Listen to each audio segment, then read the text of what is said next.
하나님의 말씀 에스겔서 21장 3절부터 5절까지 말씀을 제가 봉독을 하겠습니다. 에스겔서 21장 3절부터 5절까지의 말씀입니다. 이스라엘 땅에 이르기를 여호와의 말씀에 내가 너를 대적하여 내 칼을 집에서 빼어 의인과 악인을 내게서 끊을지라. 내가 의인과 악인을 내게서 끊을 터이므로 내 칼을 집에서 빼어 무릇 혈기 있는 자를 남에서 북까지 치리니 무릇 혈기 있는 자는 나 여호와가 내 칼을 집에서 빼어낸 줄을 알지라. 칼이 다시 꽂혀지지 아니하리라 하셨다 하라. 아멘. 칼 그러면은 어떤 느낌이 드십니까? 뭔가 예리하다, 또 가장 강력한 살상 무기이기도 했죠. 총이 개발되기 전까지는. 이 하나님의 칼, 심판의 하나님. 그래서 칼은 이제 심판을 상징하는 것인데, 우리가 지난 20장에서 역사를 더듬어 오면서 이스라엘이 어떻게 하나님 앞에서 범죄하였던가, 그래서 하나님의 언약에 바로 서지 못했던 이스라엘, 그리고 반면에 하나님께서는 늘 언약에 신실하신 분으로 그렇게 이제 말씀이 전거되어졌고, 이 21장에서는 그렇게 패역한 이스라엘에 대해서 이제 하나님이 철저하게 심판을 하시겠다 하시는 하나님의 진노하심이 나타나 있습니다. 말씀을 준비하면서 우리가 참 평상시에는 만나기 어려운 하나님을 이 말씀 속에서 만나는 것 같습니다.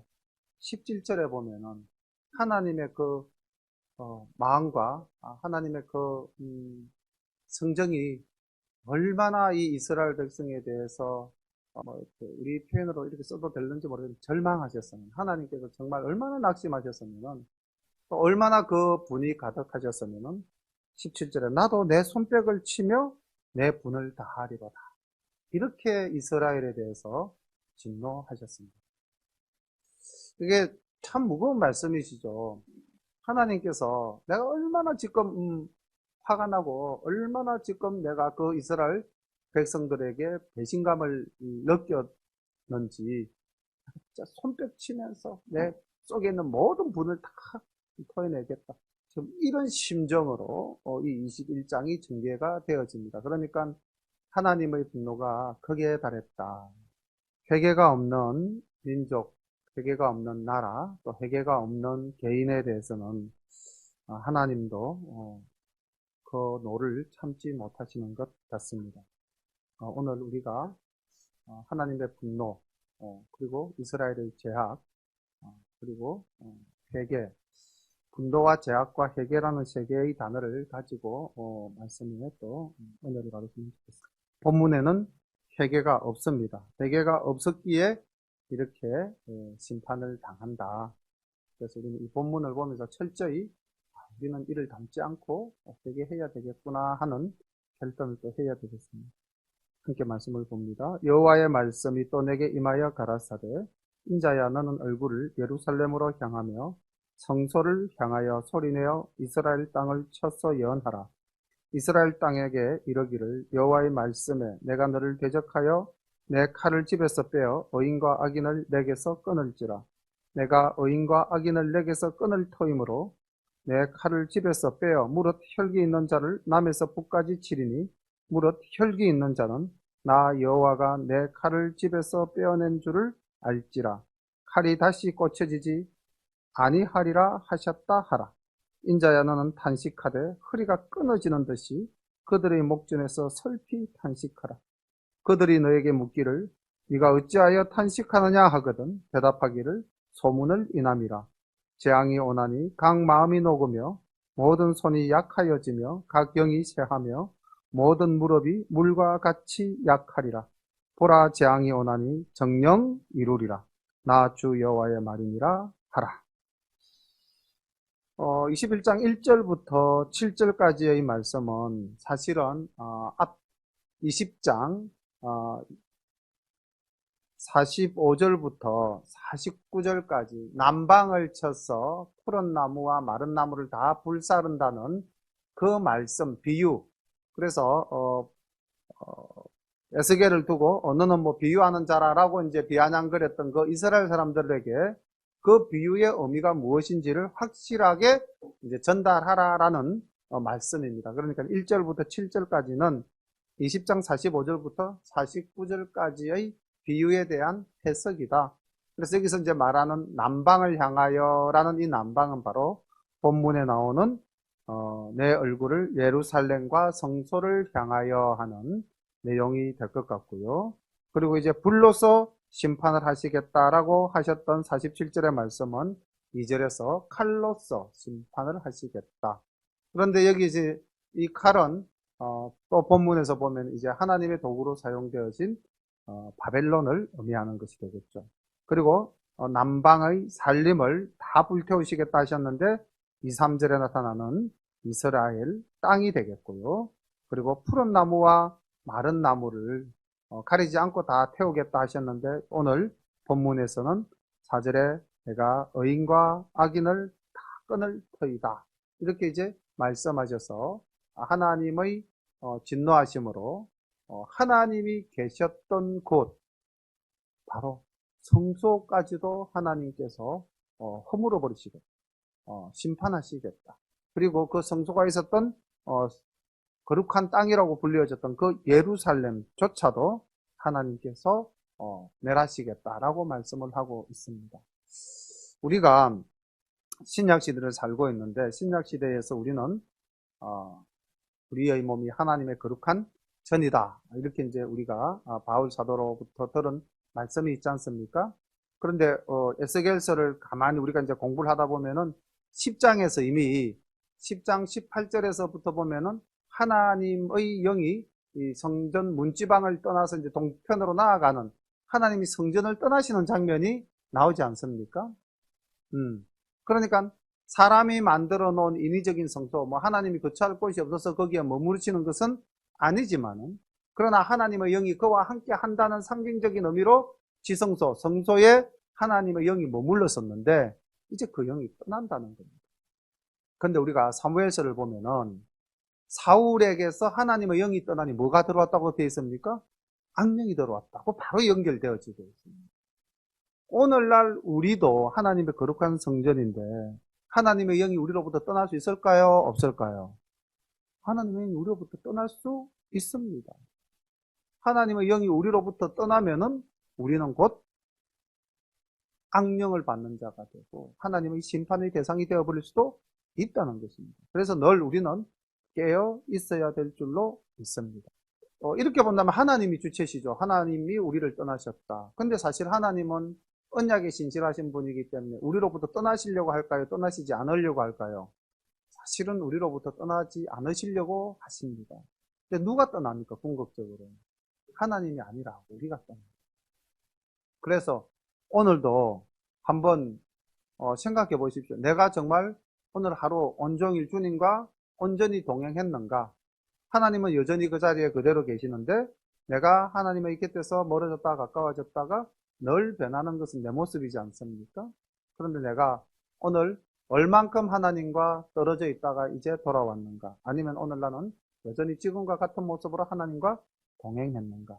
우리가 늘 신앙생활 하면서 이렇게 하나님과의 관계를 잘 생각해야 될 줄로 믿습니다. 언젠가 한번 말씀드렸지만은 어린 아이들은 새로운 것을 보면 그 호기심에서 엄마의 손을 놓고 그 호기심이 이끄는 곳으로 참 쉽게 따라가죠.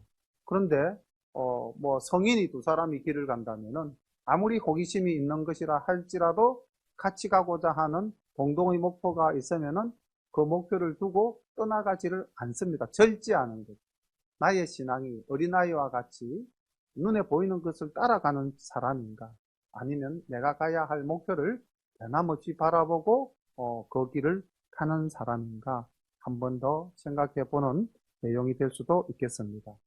또한 하나님께서 예루살렘을 심판하신다라고 했을 때에 그 예루살렘 백성들은 뭐라고 늘 이야기했습니까?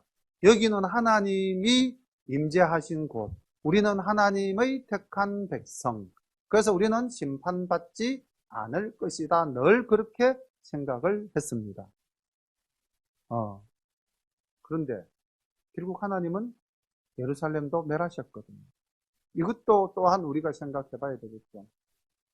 우리가 하나님을 믿고 하나님의 자녀가 되었기 때문에 우리는 그것만을 가지고 우리의 신앙이 온전하지 못한다고 한다면, 이 또한 오늘 예루살렘에 대한 하나님의 심판의 칼이 지금 곧 재앙이 임할 것이다 라고 하신 그 말씀이 우리에게도 그대로 적용되지 않을까. 여기 4절과 5절에 보면은 혈기 있는 자, 이렇게 이제 우리 성경은 말하고 있는데, 이 혈기 있는 자를 원어에 가깝게 다시 번역을 하면은 이렇게 번역이 되어집니다. 제2의 본성을 가지고 하나님 앞에서 불의한 자가 여기 혈기 있는 자입니다. 우리가 뭐 혈기 있는 자 그러니까 뭐 전명과 열정이 있는 그런 긍정적인 의미로 생각하기 쉬운데, 여기서 이 혈기 있는 자라고 하는 것은 자기의 본성대로 죄를 따라 사는 사람을 의미하는 것입니다. 그럼 나는 오늘 나의 본성대로 살고 있는가? 아니면 말씀에 순종하는 삶을 살고 있는가? 우리가 하나님을 믿으면서 신앙이 점점 성숙되어져 간다 라고 하는 것은 순간순간 나의 혈기, 나의 이 죄의 본성을 누르는 나의 힘이 얼마나 강한가, 그러한 우리들의 어떤 정도를 늘 살펴보아야 될 줄로 믿습니다. 8절부터 말씀을 보겠습니다. 여호와의 말씀이 또 내게 임하여 가라사대, 인자야, 너는 예언하여 이르기를 여호와의 말씀에 칼이여 칼이여 날카롭고도 마광되었도다. 그 칼의 날카로움은 살육을 위함이요 마광됨은 번개같이 되기 위함이니 우리가 즐거워하겠느냐. 내 아들의 홀이 모든 나무를 업신여기는도다. 그 칼이 손에 잡아 썰만하도록 마광되되 살육하는 자의 손에 붙이기 위하여 날카롭고도 마광되었도다 하셨다 하라. 인자야, 너는 부르짖어 슬피 울지어다. 이것이 내 백성에게 임하며 이스라엘 모든 방백에게 임함이로다. 그들과 내 백성이 함께 칼에 붙임 바 되었으니 너는 내 넓적다리를 칠지어다. 이것이 시험이라. 만일 업신여기는 홀이 없어지면 어찌할꼬. 나 주 여호와의 말이니라. 그러므로 인자야, 너는 예언하며 손뼉을 쳐서 칼로 3번 겉없이우게 하라. 이 칼은 중상케 하는 칼이라. 밀실에 들어가서 대인을 중상케 하는 칼이로다. 내가 그들로 낙담하여 많이 엎드러지게 하려고 그 모든 성문을 향하여 번쩍번쩍하는 칼을 베풀었도다. 오호라, 그 칼이 번개 같고 살육을 위하여 날카로웠도다. 칼이 모이라, 우향하라, 항오를 차리라. 자양하라, 향한 대로 가라. 나도 내 손뼉을 치며 내 분을 다하리로다. 나 여호와의 말입니다. 8절부터 사실 17절까지의 가장 많이 반복되어지는 말은 칼, 그리고 마광되다, 그리고 살육하다, 이런 말씀이 나오는데, 이게 이제 다 이스라엘을 향한 하나님의 심판을 상징하는 말들이죠. 그래서 이제 이 부분이 칼이 이제 중심 소재가 되니까 후대의 이 부분을 따로 떼어서 칼의 노래다, 이렇게 이제 이야기하기도 합니다. 그리고 이 칼의 노래에서 아까 잠시 17절에서 말씀드렸다시피 정말로 그 하나님의 심정, 하나님의 그 분노, 이런 것들을 우리가 이제 읽어낼 수가 있었는데, 에스겔을 향하여서도 하나님께서는 이렇게 말씀하십니다. 네가 이 백성을 위해서 슬피 울어라. 그리고 이 도저히 말을 듣지 않은 이 백성들이 너의 말을 들을 수 있도록 들의 귀를 환기시킬 수 있도록 손뼉을 치면서 예언을 하라. 이렇게 정말 하나님께서 안타까운 말씀을 선지자에게 하고 계십니다. 그런데 하나님이 이렇게 심판을 준비하고 있는데도 불구하고 이스라엘 백성들은, 또 이스라엘의 왕들은 깨닫지를 못하고 있는 거죠. 그 대표적인 부분이 10절에 보면은 그 칼이 날카로움은 살육을 위함이요 마광됨은 번개같이 되기 위함이니 우리가 즐거워하겠느냐. 하나님도 마음이 무척 아프신 상태지만은 어쩔 수 없이 지금 이 이스라엘을 심판해야 되는 상황입니다. 그런데 그 다음 말이 좀 이해가 잘 안 되죠. 내 아들의 홀이 모든 나무를 업신여기는 도다. 이게 이제 조금 더 쉽게 풀자면은 그 사이에 그러나라는 접속 부사를 하나 집어넣고요. 그러나 이 칼이 살육을 위하고 그렇게 하기 위해서 날카롭게 마강되었지만은 그러나 내 아들의 홀, 이것은 이제 내 아들이라고 말씀하신 것은 이스라엘의 마지막 왕 시드기야를 나타내는 말이고, 홀이라고 하는 것은 왕이 잡은 지팡이나 또 왕의 상징물이 되니까 시드기야 왕은 여전히 하나님 앞에서 회개하지 않고 교만한 모습으로 모든 나무를, 세상의 모든 백성들, 모든 나라들, 심지어는 하나님까지도 업신여기는 그런 교만한 마음을 가지고 있다는 것이죠. 심판이 임박했음에도 자기의 죄를 깨닫지 못하고 여전히 교만한 이 시드기야, 혹 오늘날 이 시대를 살아가는 우리들의 모습 속에서는 발견할 수 없을까요? 이런 사람들이 얼마나 많습니다. 세례 요한이 예수님을 증거하면서 광야에서 외친 말이 뭐였죠? 회개하라, 천국이 가까웠네. 근데 그렇게 해서 나타나신 예수님의 이제 오심을 준비하는 선지자의 말이 회개하라, 천국이 가까웠느니라 했는데, 예수님도 나타나셔서 뭐라고 말씀하셨습니까? 여전히 광야에서 동일하게 회개하라, 천국이 가까웠느니라 이렇게 말씀하셨습니다. 그 말씀은 오늘날까지 여전히 유효하게 주님의 음성으로 우리에게 들리고 있는 것입니다. 회개하라. 하나님의 심판이 가까웠다는 것. 이거는 구약시대로부터 심판을 앞두고 늘 선지자를 통해서 우리에게 주신 말씀들입니다. 오늘날도 마찬가지입니다. 오늘날도 여전히 하나님께서는 이 성경 말씀을 통해서 우리들에게 회개할 것을 관건하고 계시는 거죠. 그런데 우리는 여전히 교만하다. 그리고 모든 것을 업신여긴다는 거죠. 하나님께서는 선지자 에스겔에게 넓적다리를 치면서 이 예언하라 했는데, 이 넓적다리를 친다는 것은 이스라엘의 어떤 풍속에 굉장히 비탄하고 애통해 할 때에 나타내 보이는 행위라고 합니다. 우리가 죄를 회개하기 위해서 죄를 뒤집어 쓴다든지 베옷을 입는다든지 그런 것과 마찬가지로 이스라엘 사회에서는 자기의 슬픔이 극에 달하거나 정말로 그 너무 비통할 때에 그때는 이제 자기의 넓적다리를 치면서, 우리나라 같은 경우는 어떻게 하죠? 아주 비통하고 애통할 때 어떻게 합니까? 거질러 앉아가지고 땅을 치죠. 대성통곡을 하면서 땅을 치지 않습니까? 아마 좀 닮았죠, 그죠? 여기는 땅을 치는 것이 아니라 어디를 친다? 자기 납득자리를 친다는 거죠. 그만큼 지금 하나님의 심정은 애통하고 비통하고 선지자에게 그 마음을 전하고, 선지자는 그것을 백성들에게 실질적으로 나타내 보임에도 불구하고 전혀 그들은 반응이 없다는 것이죠. 여기도 보면은 또 14절에도 보면은 예언을 할 때에 손뼉을 쳐라, 그리고 칼로 3번 거듭 씌우게 하라. 이렇게 해서 이제 돌이키기 위한 하나님의 그 장치들이 무수히 이렇게 나타남에도 불구하고 듣는 이가 없었다는 거예요.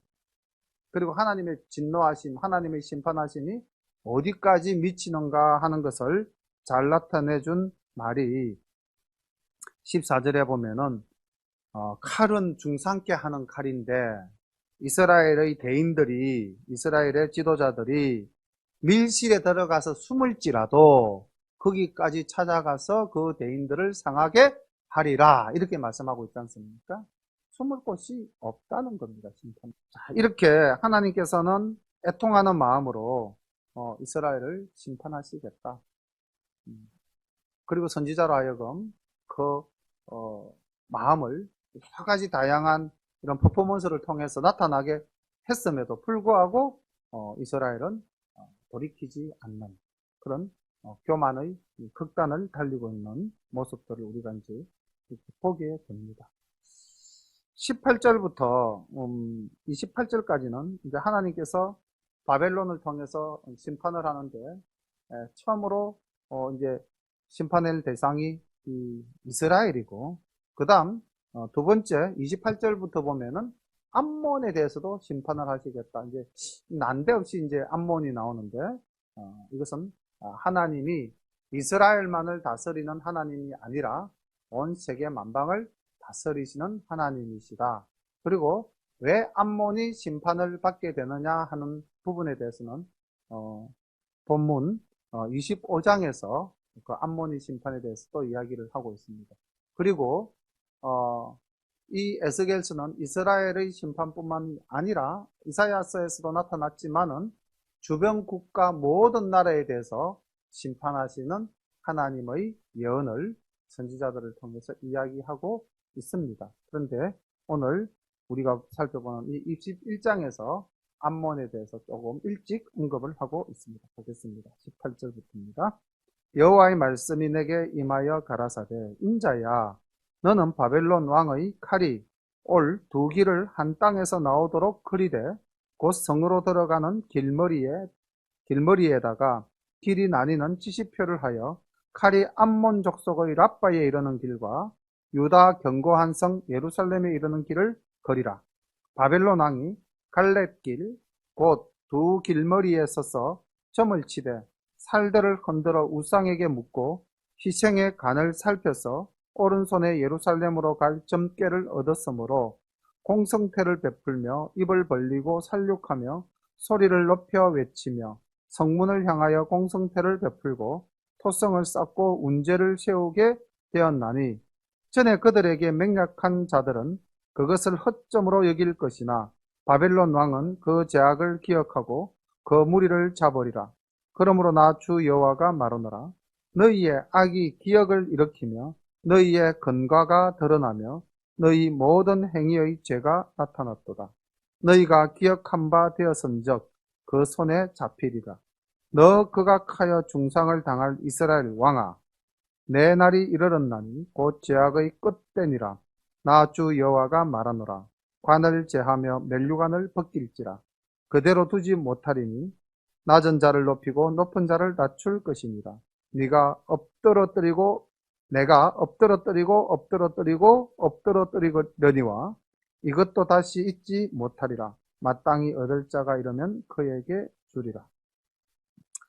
하나님은 이제 예루살렘을 심판하고 이스라엘의 마지막 시드기야 왕을 이제 느부갓네살의 손에 이제 맡기겠다라는 말씀입니다.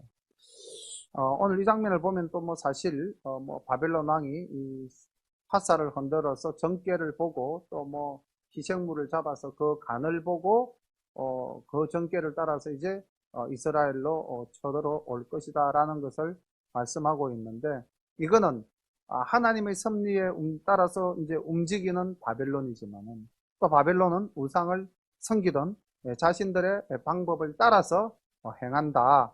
그렇지만은 이 모든 것은 하나님의 섭리 속에 있다 하는 것을, 그들은 그들의 풍속을 따라서 행하였다고는 하지만은 그것이 아니라 사실은 그 모든 것을 주관하는 이는 나다 하는 것을 하나님이 이야기하시고 있는 거죠. 그래서 에스겔에게 지도를 그리게 하고 갈렙길에서 바벨론 왕이 결국은 암몬의 랍바를 치는 것이 아니라 이스라엘의 예루살렘을 치게끔, 하나님의 뜻에 따라서 움직이게끔 바벨론이 하나님께서 사용하시는 심판의 도구임을 에스겔에게 나타내 보이고 있습니다. 오늘 본문 속에서 이제 24절에 보면은 그 이스라엘이 사실 바벨론과의 관계에서 바벨론에게 조공을 바치고 바벨론을 섬기다가 시드기야가 뭔가 애굽이 힘이 더 있어 보여서 애굽을 믿으면은, 애굽을 섬기면은 이 바벨론으로부터 벗어나지 않을까 해서 이제 바벨론 왕을 반역하는 역사적 사실이 있죠. 오늘 여기 24절에 보면 너희의 악이 바벨론 왕의 기억을 일으키게 할 것이고 너희의 근과, 여기서 이 근과라는 말이 좀 어려운 말인데 이게 우리말로 좀 쉽게 번역을 하면 반역입니다. 반역. 너희의 반역이 드러날 것이고 너희의 모든 행위의 죄가 이제 느부갓네살에게 다 나타나게 되어서 느부갓네살이 결국 모든 이스라엘을 치게 될 것이다. 그래서 너희가 기억한 바 되었기 때문에 그 느부갓네살 손에 잡힐 것이고 이스라엘 왕도 곧 그에게 잡혀서 폐위당하고 말 것이다 라는 것을 이야기하고 있습니다. 이스라엘의 그 심판에 대해서는 이미 앞쪽에서 충분히 에스겔을 통해서 말씀을 이제 하셨기 때문에 실질적으로 이렇게 이제 전쟁이 일어나서 망하게 될 것이라는 것을 다시 한 번 더 부연 강조한 것이라고 볼 수가 있겠습니다. 그리고 28절부터 이제 아까 이 바벨론 왕이 이 바벨론을 떠날 때에 아마 이제 암몬과 이스라엘 두 나라를 두고 어디를 먼저 칠 것인가 하는 아마 그런 개인적인 정복군주로서의 욕심이 있었겠죠. 그런 상황 속에서 이제 암몬에 대한 이야기가 나옵니다. 인자야, 주 여호와께서 암몬 족속과 그 능력에 대하여 말씀하셨다고 너는 예언하라. 너는 이러기를 칼이 뽑히도다 칼이 뽑히도다 살육하며 멸절하며 번개같이 되기 위하여 마광되었도다. 내게 대하여 허무한 것을 보며 내게 대하여 거짓 복수를 하는 자가 너를 중상을 당한 악인의 목 위에 두리니 이는 그의 날 곧 제약의 끝때가 이름이로다. 그러나 칼을 그 집에 꽂을지어다. 내가 지엄을 받은 곳에서 너의 생장한 땅에서 내가 너를 국문하리로다. 내가 내 분노를 너에게 쏟으며 내 진노의 불을 너에게 붓고 너를 짐승 같은 자 곧 멸하기에 익숙한 자의 손에 붙이리로다. 내가 불의 석과 같이 될 것이며 내 피가 나라 가운데 있을 것이며 내가 다시 기억되지 못할 것이니 나 여호와가 말하였음이니라 하라. 그런데 왜 이렇게 이제 하나님께서 암몬을 심판하시게 되었는가? 사실 이 암몬의 심판과 또 우리가 성경을 보면 오바댜서에서 나오는 에돔의 심판이 사실 똑같은 이유입니다.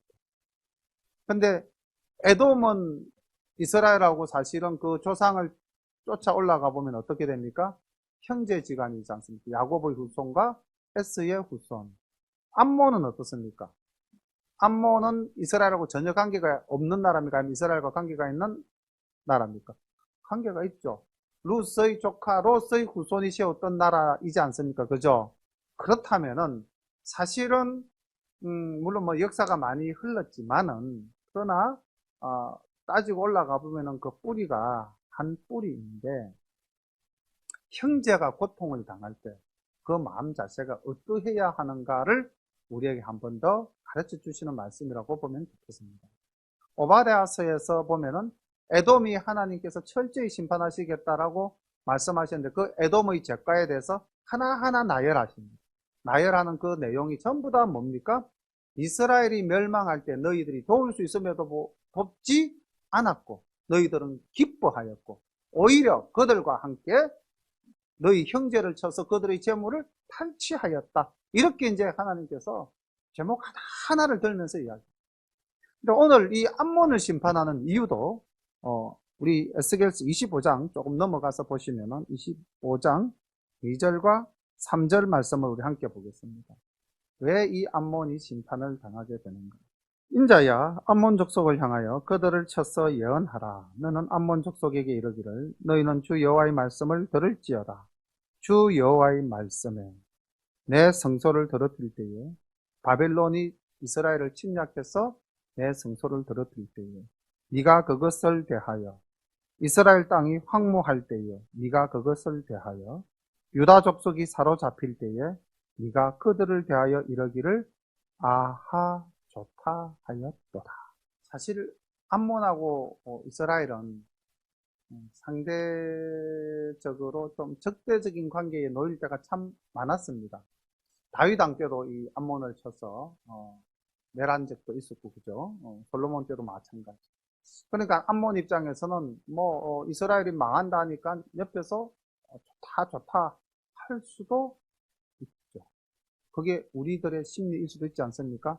내가 굉장히 미워하는 사람이 한 사람 있는데 그 사람이 승승장구하면 배가 아프고 그 사람이 뭔가 계속해서 일이 잘못 풀려가지고 막 거꾸러지면 우리는 어떻게 됩니까? 아하 좋다 할 수 있죠. 이게 우리의 죄의 본성이라는 거예요. 죄의 본성.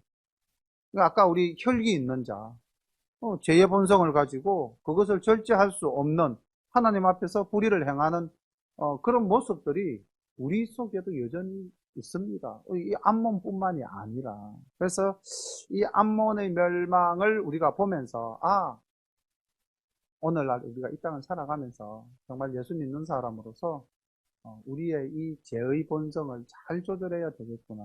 우리 속담 중에 참 나쁜 속담 하나 있죠. 예, 사촌이 논을 사면 배가 아프다. 이게 정말 얼마나 나쁜 속담입니까? 남 잘 되는 꼴을 못 본다라는 뜻 아닙니까? 그죠? 근데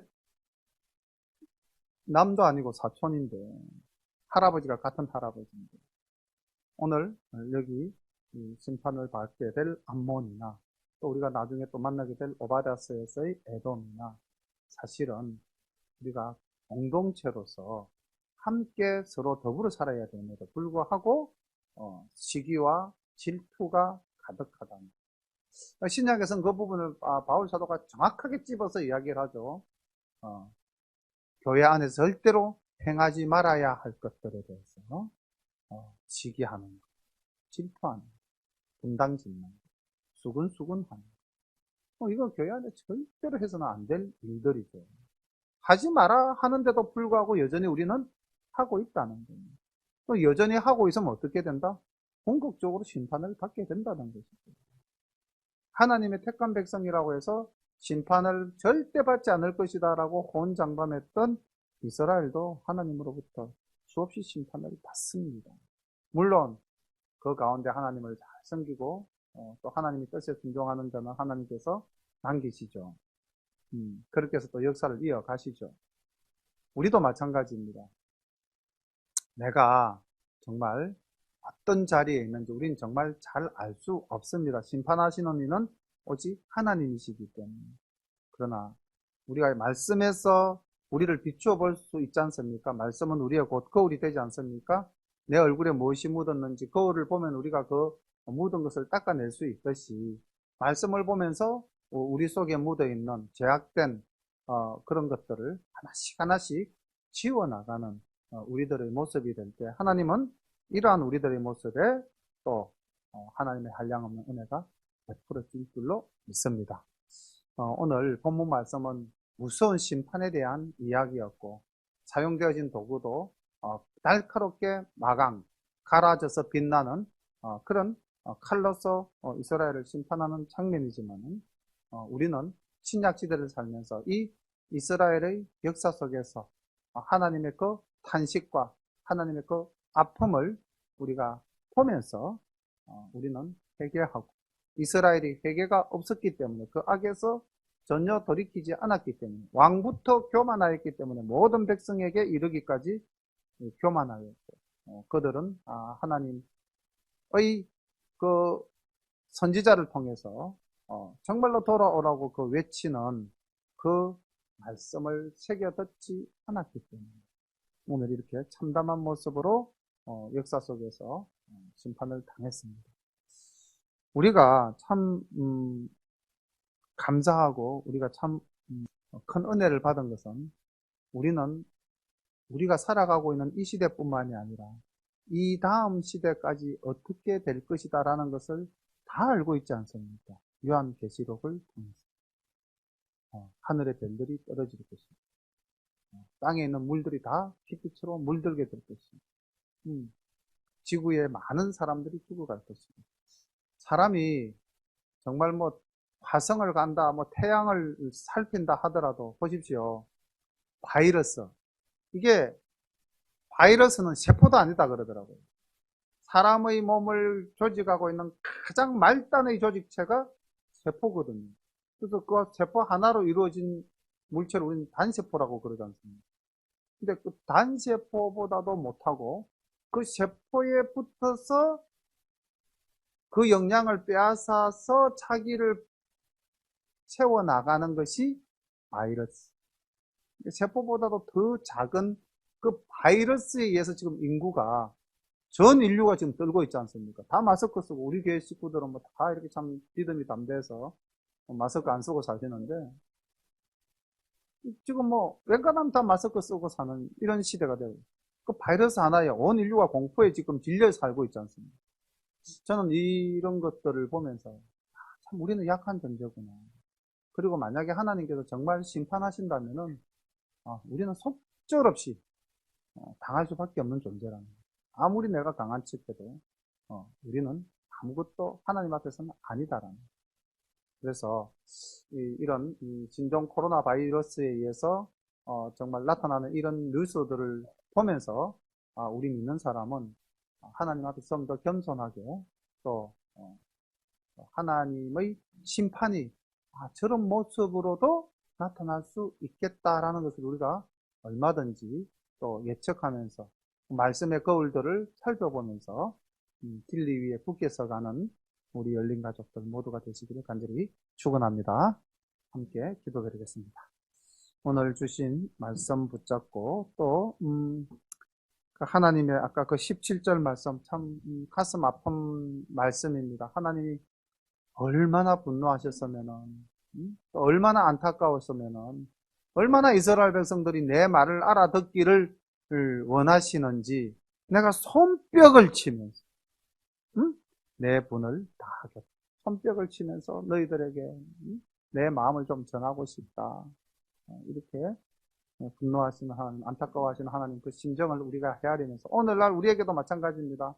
하나님께서는 여전히 정말로 안타까운 마음으로 많은 사람들이 주님의 품으로 돌아오기를 회개하기를 기다리고 계시는데 우리 오늘 칼로스 심판하는 이 이스라엘을 보면서 우리도 언젠가는 심판대에 설 건데 하나님 생명책에 내 이름 기록되기를 소망합니다. 잠깐 함께 기도드리겠습니다. 사랑의 아버지 하나님, 공의의 아버지 하나님, 은혜를 감사드립니다. 이 밤에도 하나님 아버지께서 우리에게 주시는 말씀을 통하여 하나님, 우리들의 교만함이 또 우리가 말씀을 떠나 사는 이 삶의 현장에서 하나님 저희들이 좀 더 겸손하여지게 하옵시고 좀 더 하나님의 뜻대로 살아가는 저희들이 되게 인도해 주심의 감사와 찬양을 올려드립니다. 우리 열린 가족들이 늘 하나님의 말씀을 묵상하며 그 말씀에 의지하여 하나님 늘 주님과 가까이에서 동행하는 그러한 우리 모든 열린 가족 될 수 있도록 인도해 주옵소서. 사랑의 아버지 하나님, 우리들이 아무리 강하다고 또 우리들이 아무리 가진 것이 많다 할지라도 하나님께서 한번 너를 바라시고 하나님께서 이 땅에 벌을 내리실 때는 우리 모두는 아무것도 아니고 아무 힘도 없음을 오늘날 이 신종 바이러스를 통해서도 많이 깨닫게 됩니다. 하나님 아버지, 주님의 진노를 거두시고 아버지 하나님 이제 이 땅에 많은 영혼들이 하나님의 그 어미하심을 알고 주님의 품으로 돌아오는 귀한 역사의 시간이 되게 인도하옵시고 또 저희들에게도 하나님 아버지 기도하며 또 이 땅 끝까지 복음을 전파하라는 사명을 감당하라는 신호로 받아들이고 하나님 더욱더 힘써 주의 복음을 증거하는 저희들 될 수 있도록 인도하여 주옵소서. 그래야 이 마지막 때에 정말 세월을 아끼고 하나님 영광을 돌리는 저희들 될 수 있도록 인도해 주옵소서. 주님께서 선한 손길로 오늘도 인도해 주실 줄 믿고 감사드리며 예수님을 받들어 기도드리옵나이다. 아멘.